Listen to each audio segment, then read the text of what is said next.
Today we're going to crush the mental health stigma. Joining me are Blake Loates and Michelle Bagnell.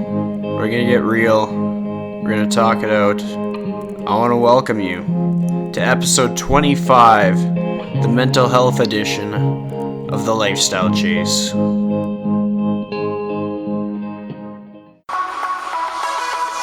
Welcome to the Lifestyle Chase. This podcast features high performers who have found a way to live their best life while balancing their health, wellness, friends, and family. Proudly hosted by me, Chris Little. Without further ado, let's get started. Welcome to episode 25, a special mental health edition of the Lifestyle Chase. Joining me today are Blake Loates and Michelle Bagnell. So, I'm going to take turns with my two guests here. We're going to start with Blake. How's your day going so far? Pretty darn good. Yeah, can't complain. So, what have you done so far today? Honestly, I went to a little cafe and I met with the executive director of the Mental Health Foundation, and we just had a chat about future and upcoming projects. So, it was pretty cool. Nice. Take me through the busiest day of your week.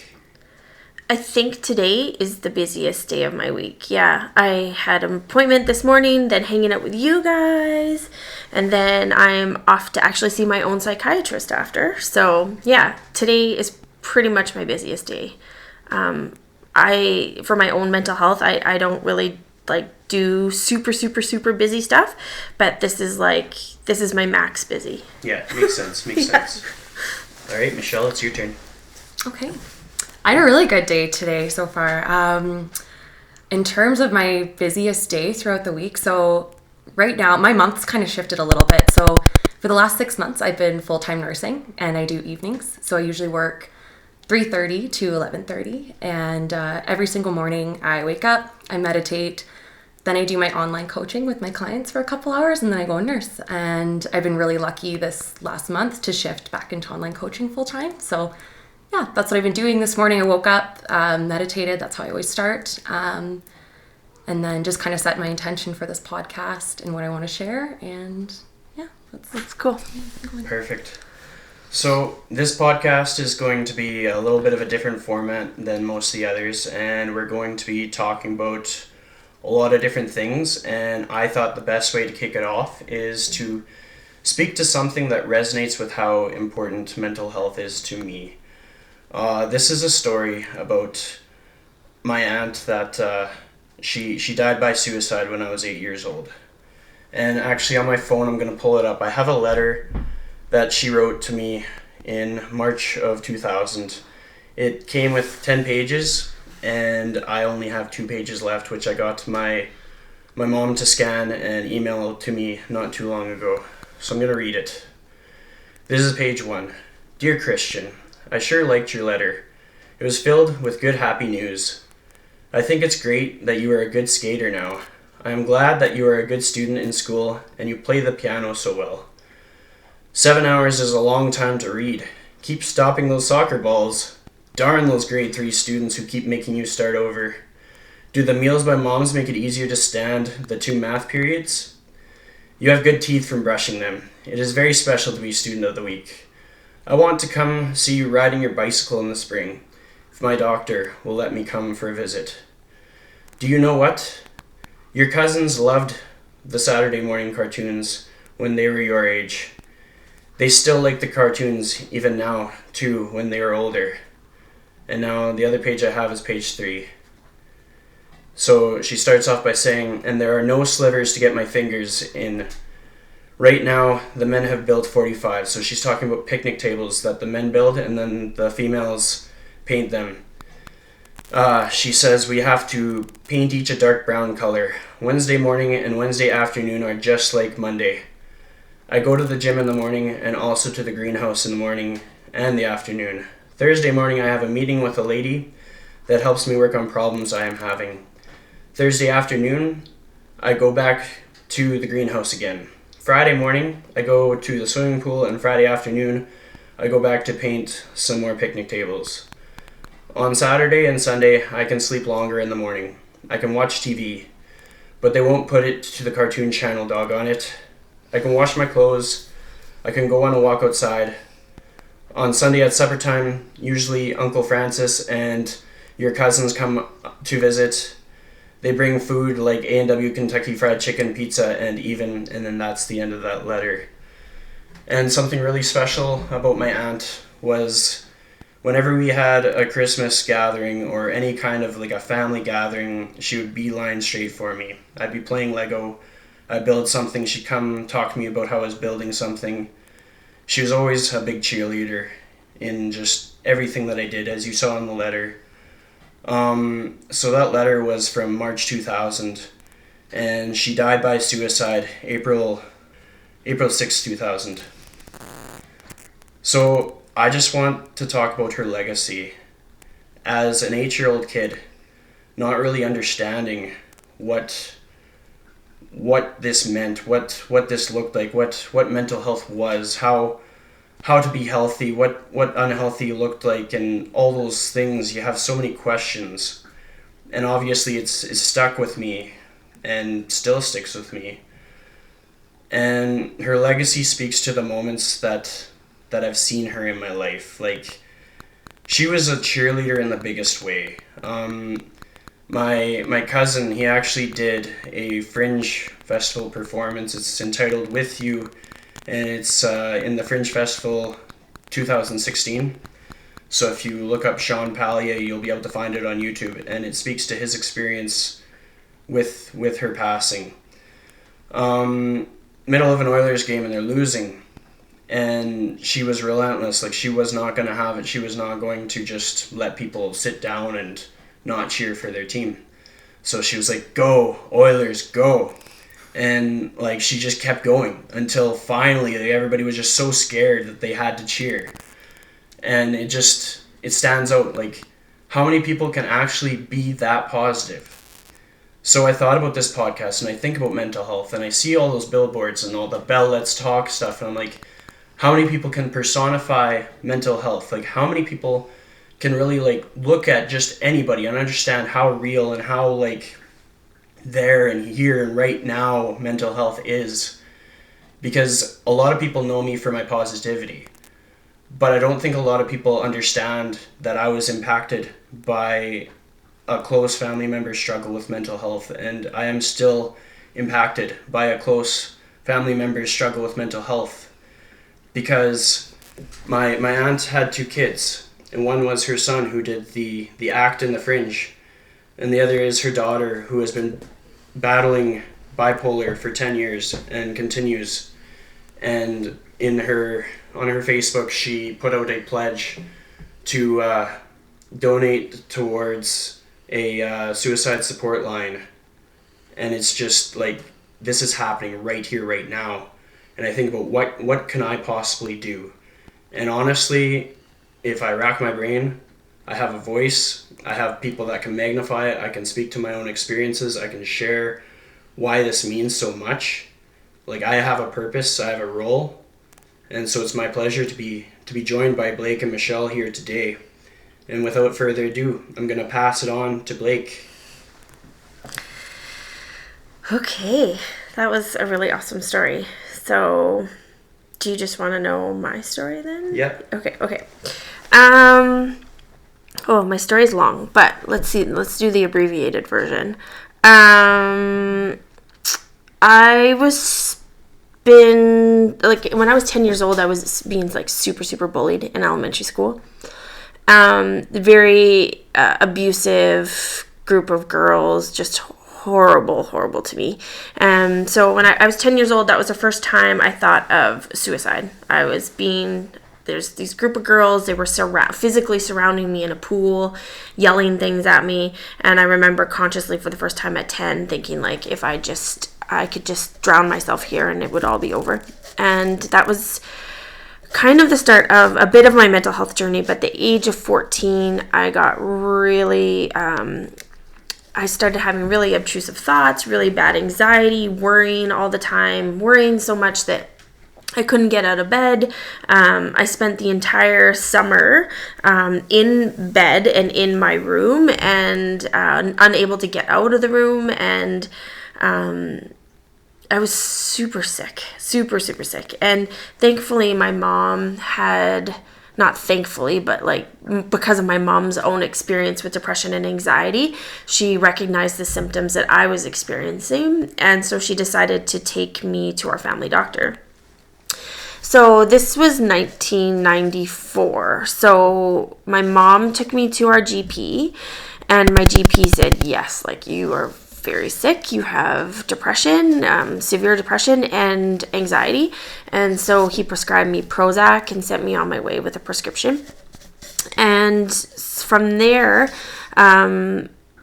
something happened that forever changed my life. But my mom in the parking lot said to me, I don't remember much in my childhood or much in my life, but I do remember this moment. And basically, she, out of love and out of fear for me, she leaned over to me and said, you can't ever tell anyone that you have depression because people don't understand these sorts of things. And I remember immediately wondering why I couldn't tell anybody about it, because it was not something that I had done. It wasn't something that I didn't cause. So I didn't really understand why I should have to be ashamed of something that wasn't my fault. And I was always really into human rights and justice issues, and I always didn't understand why certain people were discriminated for things like their skin color and other, sexual orientation, and I didn't understand why I should have to be ashamed of this too. To me, it was just like a human rights issue. So from that moment on, at the age of 14, I started doing advocacy work. I did it in more subtle ways back in the 90s because, people weren't talking about it, but there was no such thing really as the internet, so I could go on the internet and find out information and do research and stuff. And I would go to the library and do research on mental health and mental illness. And anytime there was a school presentation on mental illness, or not even mental illness, no one was talking about it. So anytime there was a school presentation on social justice issues, or I remember in biology we had to do a presentation on a disease, and I always picked mental health related stuff. So from a very young age, I've been doing advocacy, and my way of doing that advocacy has kind of changed. But I was hospitalized twice as an adolescent for my mental health, for depression. And then hospitalized once at the age of 20. And it was when I was 20 that I was diagnosed with bipolar 2 disorder. And then, so kind of struggling with my mental health for most of my life. At one point decided to become a psychiatric nurse so that I could help others with their mental health.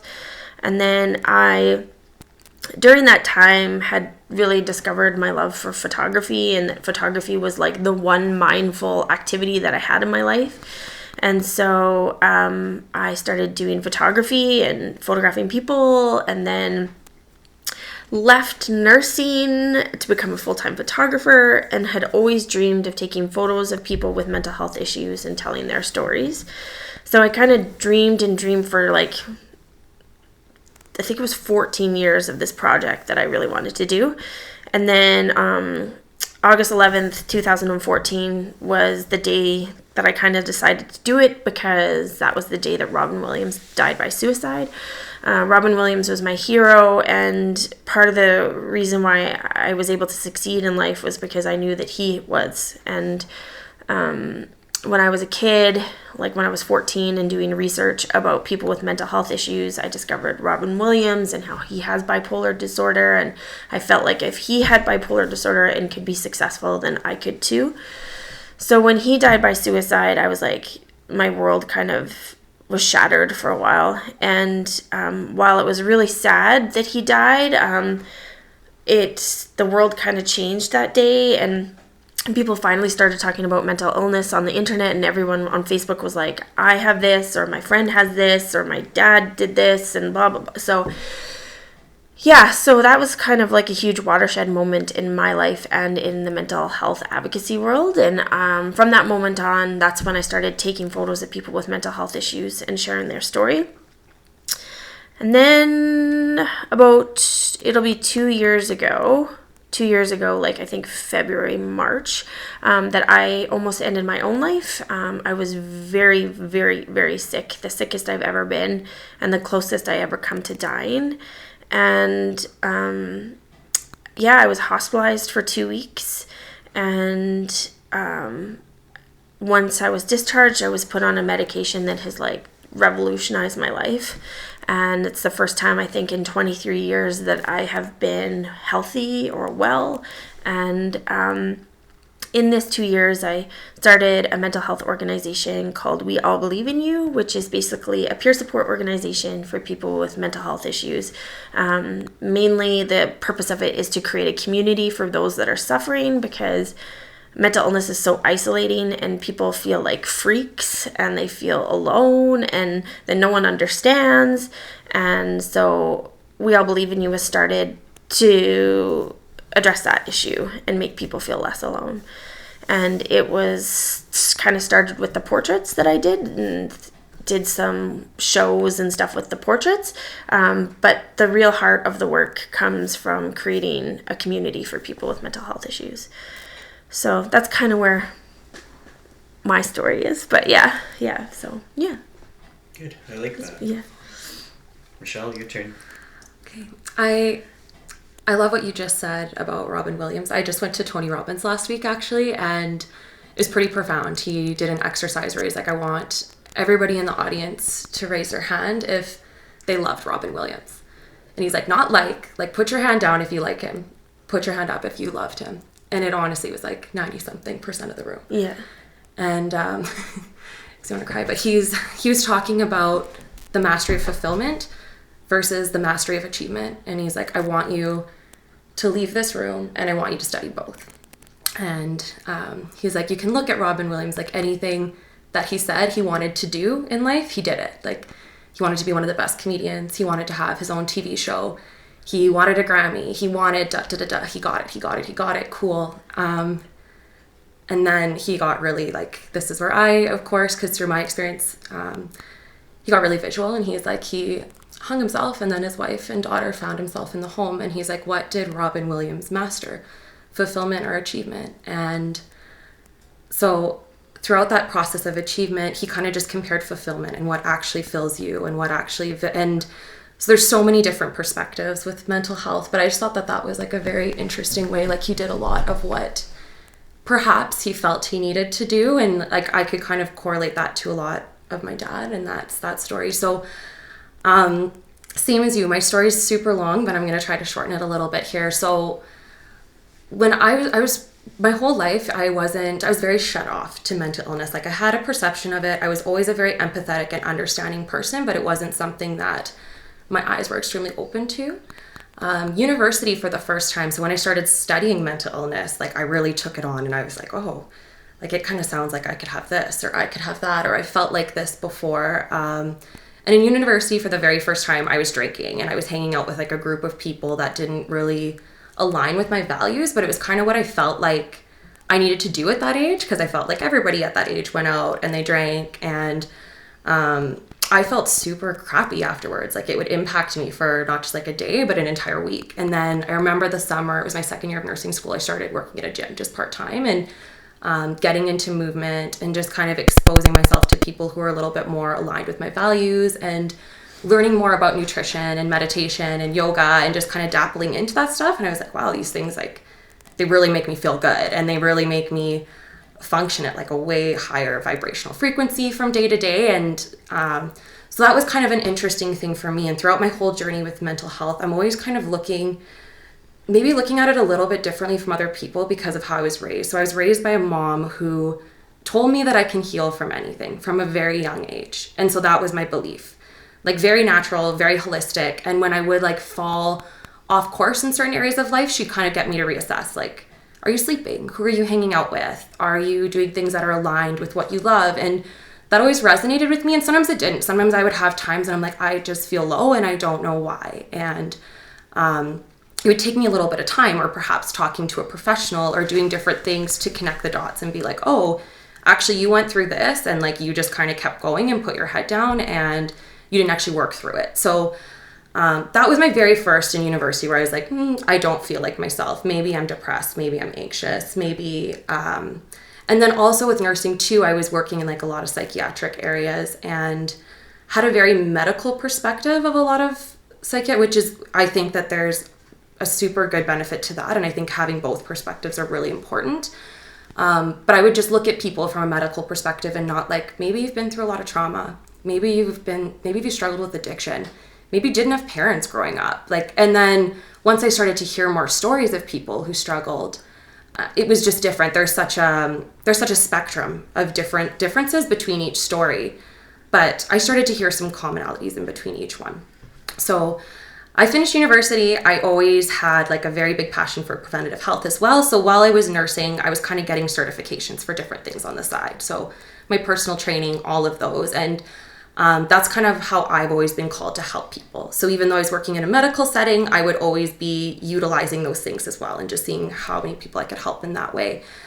I started traveling a lot too. And traveling also opened my eyes a lot to how different people in the world heal, how different people interpret mental illness. Like even in China, they don't define silent illness. It's just, they don't give a name to it, which is interesting. Or in India, they gave me some really different perspectives of losing my dad to suicide and like their religious perspectives around it. And that was super fascinating because for them, it's like an empowering thing. It's so different how every culture and every place perceives mental illness so differently. So coming out of university, I went to Peru. I traveled there for a little while, had a wonderful trip. I came home. My whole life, I've been extremely close to my dad. My parents were divorced at a young age. I have 4 siblings, and he was my best friend my entire life. And he never remarried after my mom. He worked super hard in the oil field. He would go out of town for 3 weeks, made phenomenal money.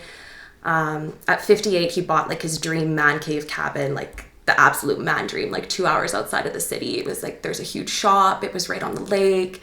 It was everything he dreamed of. But he would often talk to me about not being in a job that was aligned with who he was. He felt like he couldn't meet anybody to fall in love with. He felt like people weren't coming out and seeing him enough. And I noticed him increasingly start to worry as the years went on.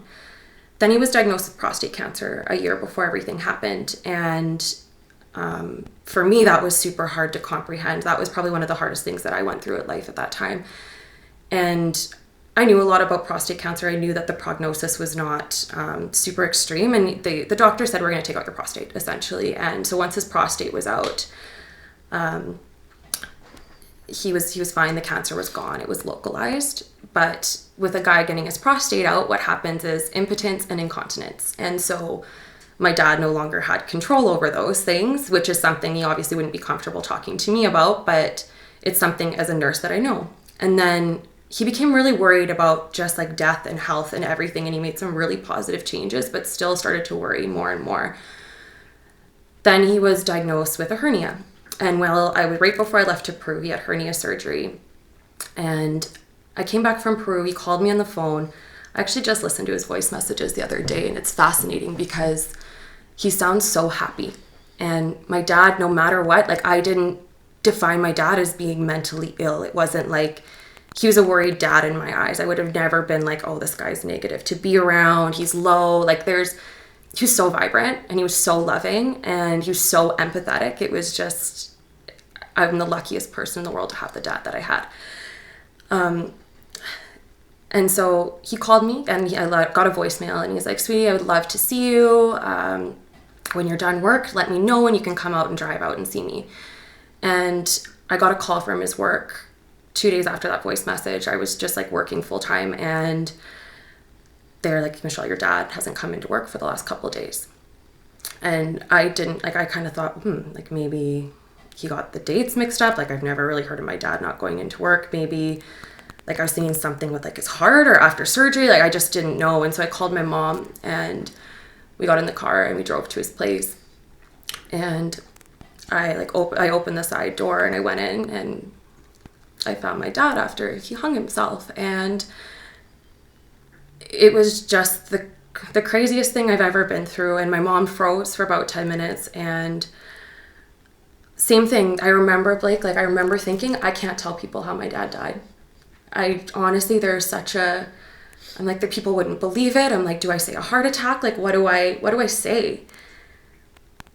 And then I like very quickly switched my mindset and was like, holy shit, I need to share this because it's not talked about enough. And that's why things like this happen. Like I can never put a reason behind why my dad did what he did. And I've had people ask me, why did this happen? It's not one thing. There's so many things that I feel accumulated over the years. There's so many things that I don't feel he talked about with me. And I feel like I was one of the closest people to him in the entire world. And that breaks my heart. And I had no idea what was going on mentally with him. And he wore such a strong mask. And I had no idea how painful mental illness was. And I didn't get it until after that. And there were some things that happened to my brain after that experience. Like at that time, I was such a type A and such an achiever that I didn't want to believe that I wasn't okay.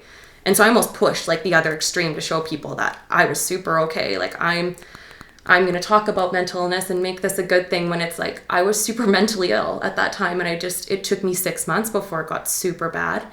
I went back to work right away, nursing. And then I realized very shortly afterwards that I just can't nurse at this time. I can't be in an area where I'm working with mental illness and mentally ill myself and grieving. And I didn't understand that. But my manager was like, Michelle, I love you. Please go on stress leave and take care of yourself. And that's when I switched to personal training because I felt like I could help people a lot in that time. And so even then I looked like such a high functioning person. Like I was waking up at 3 a.m. I was starting work at 5.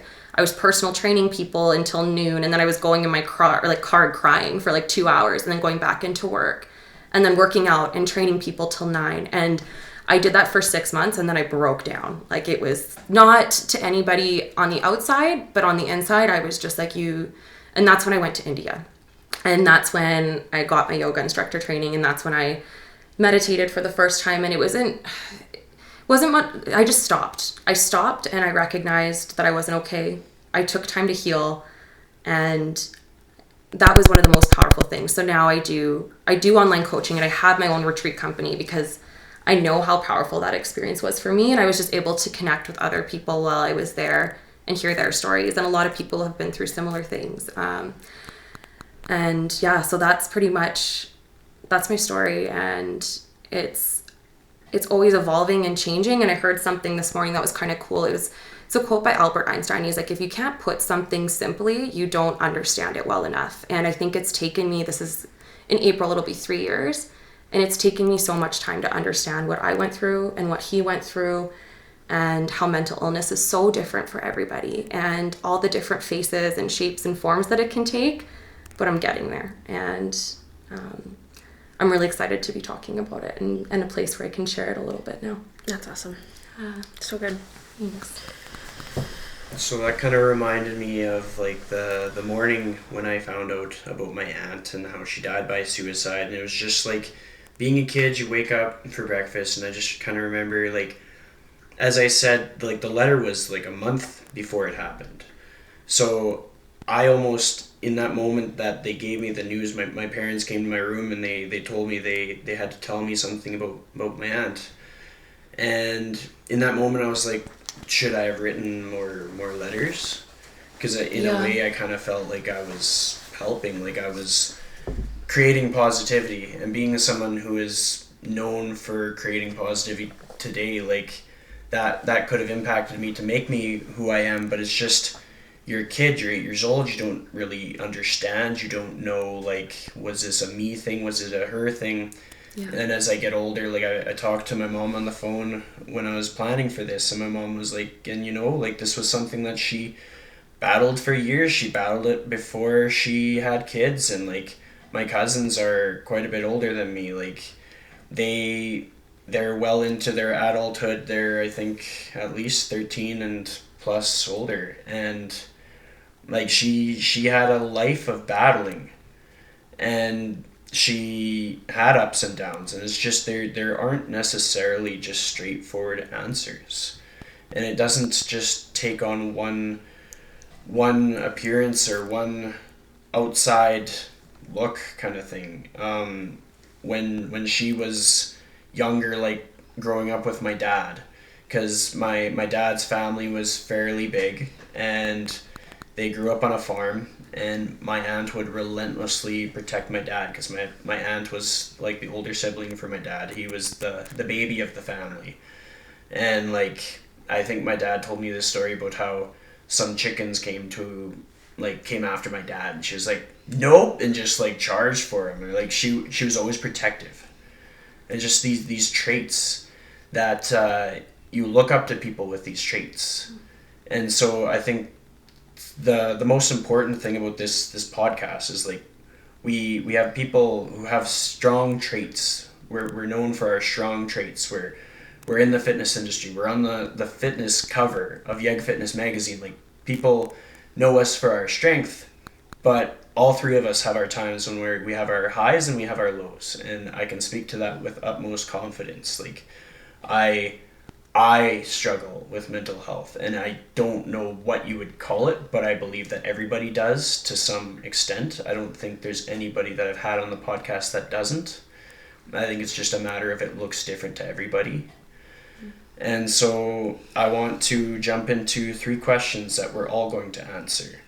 And the first one is, what do you do to maintain mental health? And this is something that I'll start with answering. And I think for me, something that's really important to me is being around really honest, really authentic people, and prioritizing that.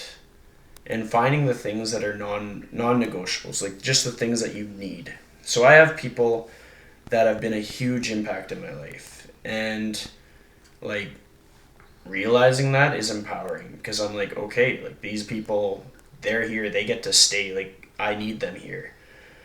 And in some cases that's family, and in some cases it's friends that become family. So I keep in close touch with family, but then I also have friends that I'll talk to every day. I'll go to some group fitness classes that I attend. Like, I'm known for going to spin classes. That's truly therapy. Like, and I think that's the case for a lot of people. I think some people can just say it on a podcast that's going to be heard by all kinds of people, and some people will just keep it to themselves. But whether it's yoga or spin or CrossFit, or you're in a powerlifting community and that's just your thing, that's your therapy. And that's like a non-negotiable, and it's so important to just get on a podcast and like declare it. Because when life gets busy and there's these things that you kind of put to the back burner and things change, we need to acknowledge there's certain things that we need in our life, whether it's our people, our activities, our communities, and it just keeps us stable. And then I'm going to jump into the next one. And what is out there if you feel alone? And this is from my perspective, for how I work with mental health.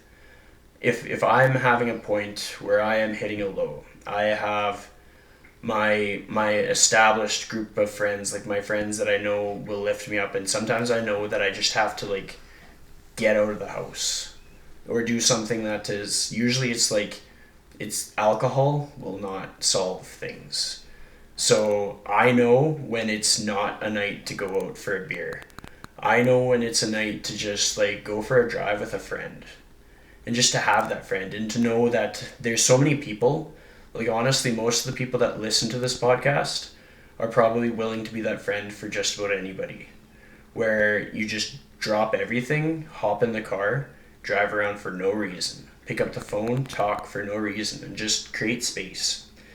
And that's truly what I think is important to mandate. That's kind of why I make podcasts in person whenever I can. Obviously, if they're in Germany, then I have to Skype them, but in-person connection is so integral. And I implement that into my life, like as a entrepreneur, personal trainer, like somebody with like no necessarily straightforward wage. It's just kind of, you hustle, you put food on your table, and repeat. But it's important. Personal connection. Like, we can have social media, that's okay, but just to like connect with people. My next one is, what are the top 5 things you need in your life? And I'll try and make it short, and it's basically like my people, my support group. Talking with Ula yesterday on episode 24, she talked about her board of directors and her people that kind of empower her, have her back. Like, those people are non-negotiables. Like, if they move, I move. Like, they stick around. Number 2 is just my activities. And at this point in my life, it's been, but being around these people that are integral to me. Number 3, keeping in contact with my family. That's like a pillar for me. And I can't always reach out to like aunts and uncles and cousins, but I have my siblings, I have my sister-in-laws, I have my nieces, I have my parents, and just mandating that time where it's like, okay, we got to drop everything. We celebrate birthdays, we celebrate Christmas, and that's important to me, and it's a pillar. We have our group chats. I talk to my parents very, very, very regularly, and it's important. Number 4, I would have to say it's just like honoring your body, because like the food that we eat can really alter how things play out. Like, we can see something happen and respond to it a lot differently if we're putting crap in our body. And so acknowledging that, I think, is important, because sometimes people need to be called out. Like, sometimes people are like, oh, well, I've hit a low, and it's like, what did you eat? McDonald's every day of the week. Well, fix it. And the 5th is just changing it up, getting out of your comfort zone. Like, I think at least once a week I tell my parents to go to yoga. I'm like, I don't care how uncomfortable you are, go to yoga. I don't care if you have to drive to Edmonton, because they live outside Edmonton about an hour. I'm like, go to yoga. Because I think one of the most pivotal moments in the last 5 years for me is when I entered into the fitness industry, and it basically started with being incredibly uncomfortable going to a spin class, and then incredibly uncomfortable going to a yoga class. And I was just like, what am I doing here? Like, because unlike a lot of male trainers, I am relentless for picking the things that are female dominant. Like, I'll go into the thing where I stick out like a sore thumb, and I'll know it. But being comfortable in that area of discomfort has made me a lot more resilient and kind of kept my brain fresh. And it's truly like, in my experience, mental health for me is a strengthening of the brain.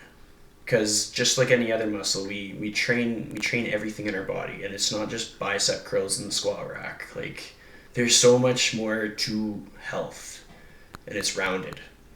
So with that being said, we're going to pass it on to Blake, and I'll remind you our first question is, what do you do to maintain mental health? What do I do to maintain my mental health? So I'm in a really interesting state of transition in that I am separating from my husband. We've been together for 16 years. So I'm very much in an emergency mode of my life, where I am, just very much caring for myself and accepting that things are difficult and hard. And so some of the things that have helped me in my mental health now and in the past previously are medication. I think there's a lot of stigma and shame that goes around having to take medication, and that, I think too that a lot of people are like, well, you can do it naturally, and you can do this activity and that activity and do this, and then you don't need medication. No, some people need medication, and I am one of them, and I work constantly with people who need medication, and I think that needs to be a super accepted, okay, not a weak form of treatment. So my medication is really, really helps me, and I take multiple medications, and that's, has its own stigma and shame associated with as well. For me, it's having a really awesome care team. I have a psychiatrist who, helps me with all my medications. I also have a therapist that I see weekly. Just having a good treatment team, even my pharmacist who knows about my situation, and just having a group of people around me that kind of know how to support me just medically. And my GP, my family doctor, amazing. So just having a really strong treatment team has been really integral to my wellness. I think, honestly, giving back to the community has been really integral to my wellness. It's really helped me feel like I have purpose and that I have value. So giving to the community in terms of like mental health and trying to use some of my story for some change in the world has been really helpful for my mental health. I'd love to say that fitness was a larger part of my life, but it's like not, and it should be. But that is when I am like physically active, it totally helps. Nutrition has always been helpful for me as well. Like I'm very much in, like, because I'm in such a state of transition with separation, it's that, like, I don't, where I'm going to get my next meal, but, so that's difficult, but, just like really amping up the, my care team and, the We All Believe in You community has been just as, like, even though I'm the one who kind of put all the thing together, the community has been so supportive and such a huge portion of my life. And just, so community and the people around me have been super important for my mental health. So that's mainly how I take care of myself. And my dogs. My dogs are the greatest, and they are like my world. So they are very, very helpful as well. But yeah, those are some of the ways that I kind of take care of myself. And like giving myself the grace and understanding to know that I'm not doing well, and like what do I have to do to make myself better, and just giving myself that amount of patience and understanding has been really helpful. So yeah. Tell us more about the We All Believe in You project. So yeah, We All Believe in You just started with me taking photos of people with mental health issues and telling their stories. And basically I interviewed everyone personally, like sometimes for hours, about their mental health struggles. And so it just started out as the photos, but one thing that I noticed is that people were really lacking a community and really lacking support and feeling really alone and isolated. And so I decided to start a Facebook page or community for people who I photographed. And from there, it just kind of grew and grew. And then people like started joining the Facebook page. And then one of the most common things that people were asking for was to meet in person. And so I decided, okay, well, like maybe we'll go on a couple dog walks, see what kind of happens. And from there, we started having meetings, like in-person peer support meetings. And so as of June 1st, we started having in-person peer support meetings. So we've been doing them for like over 6 months. And what they started out as like 4 to 6 people. And now we have like 25 show up. So we have them 3 times a week. And it's just like a really supportive, beautiful community of people who are struggling with their mental health from all different walks of life, all different socioeconomic statuses, all different mental health disorders. And it's really interesting because, I was a psychiatric nurse, and part of what I was worried about by starting We All Believe in You is that people were going to come from so many different places and in their wellness journey, like a super chronic schizophrenic hanging out with someone who has like an anxiety disorder. I was like, how are these people going to meet? And they meet on the basic level of like human connection, and everyone has the same human needs. And so it's just really cool to see these people support one another through their wellness journeys. And yeah, it's probably the thing I'm most proud of in my life. And like, yes, I do a lot of speaking engagements and have won a handful of awards for what I do, but what I'm most proud of is when I'm in a meeting and someone is struggling and someone else from a totally different world comes in and shows them love and support. That's the thing I'm most proud of. And sometimes I sit in those meetings and like tears fall out of my eyes because it's so beautiful. So yeah, that's We All Believe in You. We have like big plans for the future of all the things we want to do. And it's just it's growing so rapidly. And it's just the most amazing, beautiful community of wonderful people. So yeah, that's... So people that are listening to this, they could just find you on Facebook? Yeah, so we All Believe in You, ... the community. And so there's 700 of us in the group.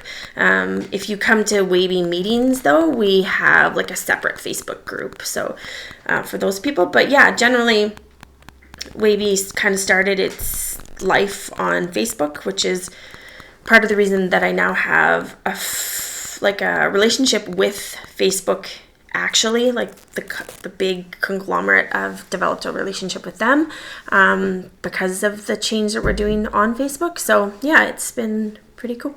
So, yeah. I almost forgot about that. Tell us more about your role with Facebook. So I, like a year ago, someone just dropped a little note in my inbox like, hey, Blake, have you seen this opportunity? You might be interested in it. And it was Facebook's new Facebook Community Leadership Program. So basically, Facebook has a new training program where they train global leaders who use Facebook as a tool for change in the world. And so I was like, yeah, sure, I'll apply. Like, what's the worst that could happen? I'll never hear back. So I applied and didn't hear anything for months and months. And I was like, well, I didn't even think about it because, like, so many people applied. But then, yeah, I got an email probably about 4 months later just saying that I had been selected for the next round of interviews. And so had probably like 2 to 3 months of interviews and hoops to kind of jump through, and then found out in September that I had been one of 100 people selected from the world to be a part of this new program and receive funding. And it's a year-long partnership with Facebook. I'm the only Canadian that was selected. And so, yeah, just learning more about how to be a better global leader, how to use Facebook as a bigger tool for change, how to be better for the people that I lead.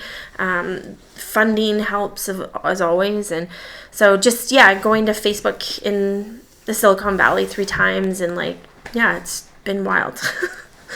Wild. It's incredible. And, like, it kind of speaks to, like, the direction that hopefully society is going in, like, being aware of what is out there. Yeah. And prioritizing the things that basically make us more sustainable as a humanity kind of thing. Totally. Yeah, absolutely. So. And you essentially answered all the other questions, so we're moving on to Michelle. Yeah. All right. Perfect. So what do you do to maintain mental health? Oh my gosh, yeah, there's so many things. Movement's huge for me, obviously. Like, it's just something that I think it's so big for me because when I was younger, it wasn't. Like, I was such an arts and drama girl. Like, I grew up singing, I grew up dancing, I was not athletic my entire life. And then I started to get into it slowly, and it just, it's unraveled in so many different areas, from weight training to yoga to running. And there was a speech that I listened to when I was kind of writing, like, my dad's funeral speech, actually, and it was a guy who was talking about him marathon running and how he's like, you know what, if my dad could mentally endure what he did, I can endure 42 kilometers. And then somebody who was a big weightlifter, I was like, hey, I want to run. I want to see, like, what the mental component behind that is. Same with meditation, something that was super woo to me. I didn't understand it. I would try and I'm like, this is stupid. Like, my head's going crazy. And then when I was forced to actually do it in a course, and then same with India, like, you're training for 4 hours every morning at the crack of dawn by yourself. It makes you go to some really powerful places that I would have never went to on my own here. And just stopping. Like, I was so go, and for so many different reasons. But I think sometimes we just wake up and we don't set our intention for the day and we just jump into it, and life takes you and you're not directing where you want your life to go. You're just moving. And somebody looked at me and they're like, Michelle, stop. Like, just stop and be okay with feeling how you're feeling, and not owning that identity, but just being like, this is where I'm at, and talking. So with that, with owning where I was at, communicating to my partner was huge, because Mark and I started dating at a time where it was like kind of the height of my PTSD without me understanding it, and him seeing me at like, oh, she's like this type A achieving type of person, when really it was like, no, like, I'm really struggling right now. And so I think just being like, okay, you need to open up to him, and just like the darkest of the dark, and sharing that with him, and him looking at me afterwards and being like, I love you, and I'm gonna sit here like through this with you. Like, I remember looking at him and being like, I'm numb right now, and him being like, cool, I'm gonna be here until you feel again. And so I think a lot of people are so scared to talk when they're in that place, and I just want to say, I have never had a negative experience from talking in that place. I can maybe think of 1 to 2 moments where people have said things to me where I'm just like, oh, like, maybe you're not educated on this area of mental health or that, and that's okay. Like, I've made mistakes in that realm too. We all do. We're human. But that 99% is so positive, and it's, for me, every time I can talk, I'm healing. And I think just finding like purpose in things as well. So why am I doing this? Why am I going through this? So a lot of, I'm trying to think of other sleep. Sleep is huge. Oh my gosh. I remember thinking for so long, like, I don't need to sleep. And then when I actually started putting 8 hours sleep, and sometimes when people, like, I'm like, no wonder you're feeling mentally ill, man. Like, you're sleeping 3 to 4 hours, and then you're getting up and going. If I don't get 8 to 10 hours of sleep, like, my mental health is, like, non-existent. I cannot function. Yeah. It is the number one. Yeah, and I remember I had this coach when I was in community for a while. He was like, you don't need to sleep. Like, you can wake up and do and I was waking up and going. And I remember when I shifted to, like, my life needs to be rest and recovery, not go, go, go. Maybe not at all phases and stages, but right now where your parasympathetic nervous system is, like, low and your sympathetic is, like, screaming at you all day, every day, like, switch up what you're doing. Like, and if you need to sleep, like, all day, every day for, like, a week, do it. And that's another thing that I'll say, too. Like, I'm sharing that I was doing I also laid in bed for a week sometimes. Yeah. And that's okay. Yeah. And it did not feel okay when I was going through it. It felt like the end of the world and like I was broken. But I think just remember, don't take it on as your identity. It's a phase and a stage. It's not forever. And I have had that feeling of like, I'm done. It's so many times, and then you move through it for me anyways. And so, those are some of the things. That's awesome. Thanks. What for you is out there if you feel alone? Like what advice would you give to people? When you feel alone, good advice. I mean, there's a few things that come to mind with that. I mean, I have my core people that I'm comfortable reaching out to for sure. I think reaching out to a professional is phenomenal. I was in such a low place that I couldn't even pick up the phone to call a professional. So I mean, I'm stoked on Let's Talk. I'm also stoked on if you recognize that somebody in your life is not doing okay, even if they appear to be doing okay, maybe offer to help them. So I had somebody who I had a lot of people who looked at me and they're like, Michelle, I'm going to call and book you an appointment. Like, you need to go talk to somebody. So for me, and I had some negative psychologists, but it ended up taking, like, now I go to an intuitive healer and she's a registered nurse and her husband's a doctor, and they very much so mix like Eastern and Western medicine, and that's my thing, and that's not for everybody, but it's made me reach out and explore. I love what you said about trying something new, because this process of healing took me to some really like new places outside of my realm, and I didn't understand why I was going to them or experiencing them at certain points, and then I can look back now and connect, and they're not all positive. Some of them are negative, but even the negative, I can understand why I went through it now. So definitely talking to people, definitely talking to a professional is very important. I think also learning, like, I am not my thoughts is extremely powerful. Like, yes, your thoughts do impact what you do, but I saw this presentation a year ago that I love. And she's like, we all have these ducks in our head that quack at us. And whether they quack and say, like, I'm ugly, I'm shy, I'm fat, I'm not enough, they quack and quack. And she's like, you need to tell them to shut the duck up. And to just, like, take a second and distance yourself. And number one is what your brain telling you, your mind telling you. Like, a lot of it, it's just our perceptions, or it's our amygdala, like, from survival mode from years ago, or they're not true. So just being like, number one, is that true? Like, am I really this? And you may find yourself, she's like, I found myself in a scenario where I thought I was fat. And like, I've had that thought so much. That's one of my, like, I had severe body image struggles throughout my whole life, and that's where but for her, so she's like, my BMI is actually high. And, but it would stop me from, like, I would look at a paddleboard and be like, I can't get on this paddleboard because I'm going to break it. And she's like, that's not true. Like, that's just not true. And then her next slide, she showed her paddleboarding. So I think just taking a second to also, I think it's so powerful to learn your mind and just know that your mind is, like, so freaking powerful, and there's so much potential with that. So what you believe, I think, becomes true. And that's a big part of my message too. Like, I believed that throughout this whole process I would heal. It doesn't need to be the same way as other people, but I just believe that, and I attracted other people in my life.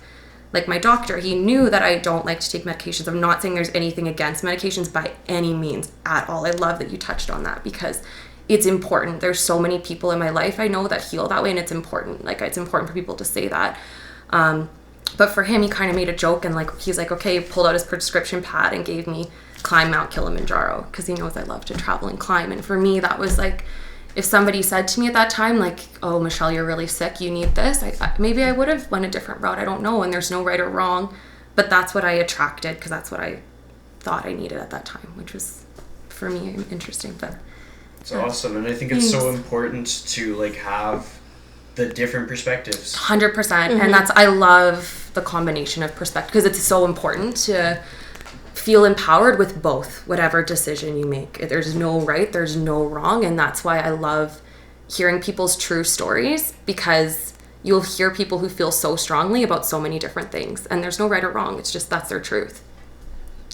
So this next part, Michelle, you might have to rack your brain a little bit, but Okay. I watched your video that you put up, and you had a point where you talked about purpose and you put your hand on your heart. Yeah. I was wondering if you could kind of take us through that and sort of like recap and kind of take the listeners through it as well. Of course. So you guys have kind of heard me talk a little bit throughout this, and I do think like throughout all of these painful scenarios and all of these lessons, like purpose is something that really kept me going. Like what can I learn from this? How can I help other people with what I went through? How can I help myself? How can I grow as an individual? And how can I become more authentic and aligned? With that being said, at the end of my speech, and something that I want everyone to do right now, is to just put your hand on your heart. And just notice. Can you feel it? It's called purpose. You're alive and never give up. And at my end of my speech, I just said, I love you, Dad. I'll never stop remembering you and never stop guiding me. And with that, he has guided me in so many places throughout this. And there's so many things and so many experiences and people that I would have never been connected to, like you guys. And I just want everybody to kind of know and hear that with my story, and people who are going through a similar thing. I had a lot of people say to me, you'll never be the same. And I didn't understand it at that moment. At that moment, it was a really negative, like, oh my God, I can't be this ill forever. Like, I just can't. And they didn't mean it that way. They meant you'll never be the same. Like, this will shape and shift you. It will give you more empathy. It will give you more understanding. It will give you more insight. And so take as many positives and as much purpose as you can. Love that. It's beautiful. Thank you. And I think one of the most important things about this podcast is we're honoring something that people don't talk enough about.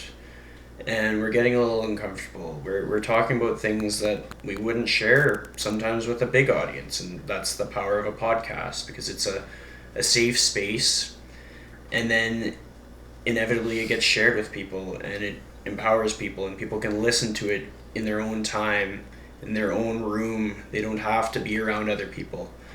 And what I really think we're doing is we're honoring a legacy of so many people that they battle and they die by suicide, or so many other things that take away people that we love.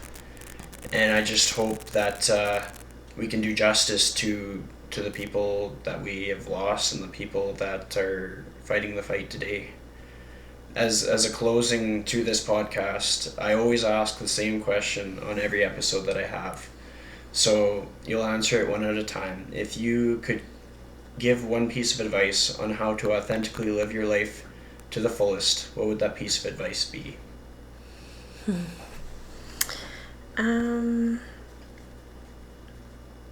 Michelle, maybe you should go first. Okay. I'm gonna say, listen to yourself, not what other people are telling you, not what you think you need to do, not what you think you should do, and create an environment that you are able to do so. And not everybody's going to listen in the same way. Some people, it could be through prayer, meditation, travel, sleep, whatever. But just create that space for yourself and just learn who you truly are, and listen to that message. Don't second guess it. It's telling you that for a reason.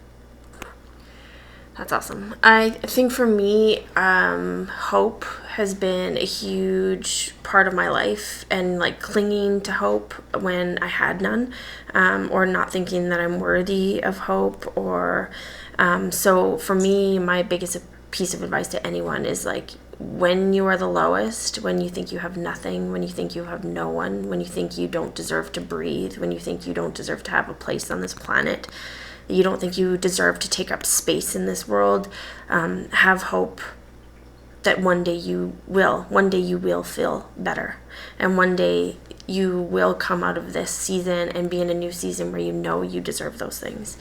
And that hope has allowed me to get through what I've been through, like 23 years of not believing that I was worthy, or my illness telling me that I didn't deserve to take up space on the planet. And it took me a really long time. And I also understand that there's a large chance that I will go back to feeling that way. That's just the nature of my illness. Like, there will be times when I'm doing great, and there'll be times when I'm really, really sick. And I'm grateful for those moments of wellness, because they have given me hope for the moments when I'm not well. So I think my biggest piece of advice is always to have hope, and there's always cause to have hope. So I like that. So thank both of you for joining me today. My pleasure. It means a lot. And one of the most important things about this podcast that I would like to emphasize is, if you're listening to this and it means something to you, I want you to make it loud. I want you to spread awareness of the importance of mental health, whether that be you telling your own story or you sharing this story. Just be loud. Tell your story. Spread awareness. It should be more than billboards that say "Bell, let's talk." And as much as I appreciate that, and it's such an important message, but each of us has something to say, and each of us has a voice and a role. So be loud. And without further ado, that closes us off. It's been a pleasure talking with you both. thank you for having me. Thank you so much. Yeah.